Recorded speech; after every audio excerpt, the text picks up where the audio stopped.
Verano 1993, 25 años exactamente, ¿no?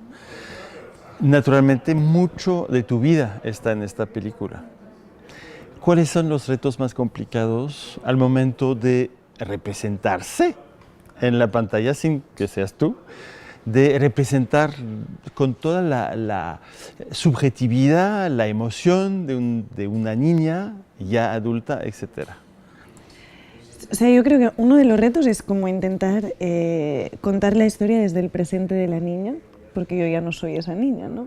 Entonces, en cuanto al guión, digamos que fue difícil como intentar entender todo el viaje psicológico que hace la niña, que de alguna manera yo creo que antes no lo había entendido igual, ¿no? O sea, como que lo había vivido, pero el hecho de hacer la película tuve que leer mucho sobre psicología infantil, sobre cómo los niños se enfrentan a la muerte, sobre cómo son los procesos de adopción, ¿no? Y de repente, pues eso me permitió como darle forma de película a todos los recuerdos y material que yo había recogido, ¿no? Pero entonces era como poner una distancia entre ti y ver la niña que fuiste como un caso, entre comillas. Sí, un poquito. O sea, un poquito sí, porque de repente yo me sentía muy reconocida en todo lo que leía y en un, o sea, sí, y no lo había pensado nunca, ¿no? Entonces fue como partir de lo muy particular y luego empezar como a ver como más en general, ¿no? Como el resto del mundo, el resto de niños se enfrentan a eso y de ahí pude como realmente darle forma de película, porque al principio era como muchos recuerdos juntos que tenía su gracia, pero no era una película narrativa, ¿no? Y yo tenía ganas de contarlo en una forma narrativa, entonces ahí fue donde entró pues la estructura, ¿no? Del guión, digamos. Y cuando empezaste a decir, ya voy a escribir esto, voy a hacer este largometraje, ¿qué fue como el miedo? ¿Tuviste miedo, no? Más bien, porque es un trabajo que podría ser egocéntrico, que podría ser también un poco de homenajear, o de vengar, o de Sí. no sé qué. ¿Con cuál emergencia sentiste que sí no te equivocabas en términos artísticos de tomar esta O sea, decisión? yo tenía muy claro que quería hablar sobre cómo un niño se enfrenta a la muerte. O sea, eso para mí era importante.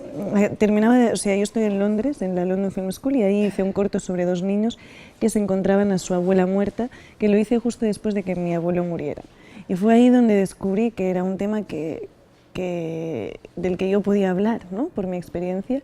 Y yo creo que eso fue como la urgencia o lo que me dijo, tienes que contar esta película desde tu punto de vista, ¿no?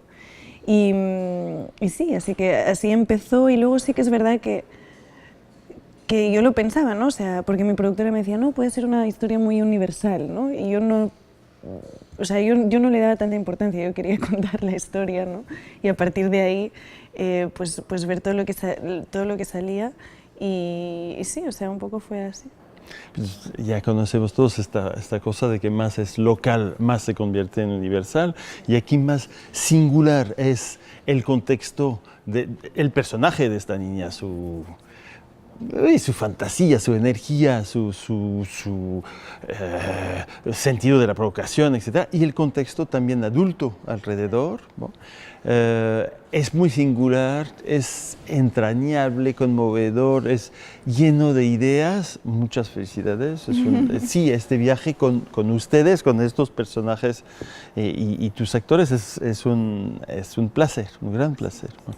¿Cuál fue tu obsesión de reconstitución o no, o al revés, de dejarles la libertad para que ellos encuentren su propia creatividad, su propia locura? ¿Con los actores? Sí. Particularmente con las niñas. Claro, sí. Bueno, o sea, el guión estaba muy escrito. O sea, a mí me gusta escribir el guión y saber dónde voy, ¿no? Y luego, claro, pues son niñas. O sea, la pequeña tenía 4 años y no lee. O sea, que realmente intentar como trabajar sobre guión era absurdo, y para mí tampoco funciona cuando los actores se lo aprenden todo tan bien, ¿no? Entonces, lo que hicimos fue trabajar mucho para crear un mundo alrededor de lo que estábamos trabajando, ¿no? Entonces, para mí el primer paso fue encontrar niñas que se parecieran un poco a los personajes que había escrito, porque es como que tú le puedes pedir a un adulto que cree un personaje, pero a un niño no sabe ni quiénes son, ¿no? Entonces es como que si ya tenían elementos de Laia de Frida y Paula de Ana, era muy útil, ¿no? Y así fue, y realmente cuando las pusimos juntas, de repente se creaba una relación también muy parecida a la que estaba en el guión, ¿no? Y era como que hay una base ahí desde la que trabajar que es más fácil, ¿no? Y luego lo que hicimos fue pasar mucho tiempo juntos, o sea, con los adultos y las niñas, y hacíamos cosas como muy cotidianas de ir a comprar, cocinar, no sé, o sea, como dar una vuelta, ¿no? O sea, realmente cosas que harían ellos como familia. Y eso iba como creando una intimidad, que se iban conociendo, ¿no?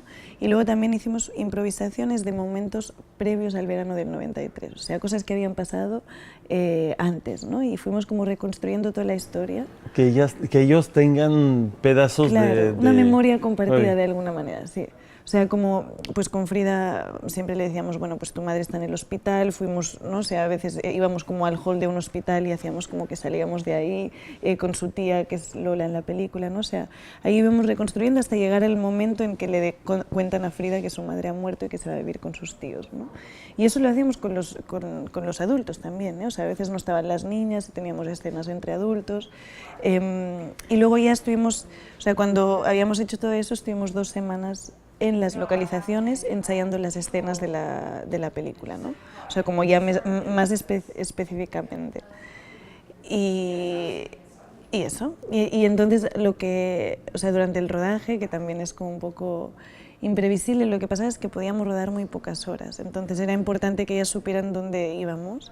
Y yo lo que hacía, que eso lo saqué de cómo Jacques Doyon dirigió a Ponet. A mí. Sí, porque hay ese documental que se llama Jouer Ponet, que es muy útil. Bueno, para mí fue muy útil. ¿Hubo un documental sobre el Sí. rodaje de Ponet? Sí, sí, A mí sí. no lo sabía. Sí, sí, sí. Está súper bien porque cuenta, o sea, te das cuenta exactamente de cómo dirigió a los niños, ¿no? Y lo que hacían ahí era más sobre guión, pero les lanzaban las frases y los niños las repetían.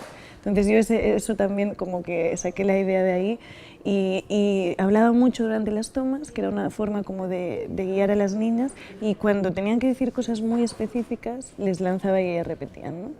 Y luego había momentos en que podían ser más libres, ¿no? Y no era tan importante lo que decían, sino más la idea, ¿no? Y ahí las dejaba improvisar, sobre todo en las escenas más de juego, ahí es donde había más libertad, ¿no?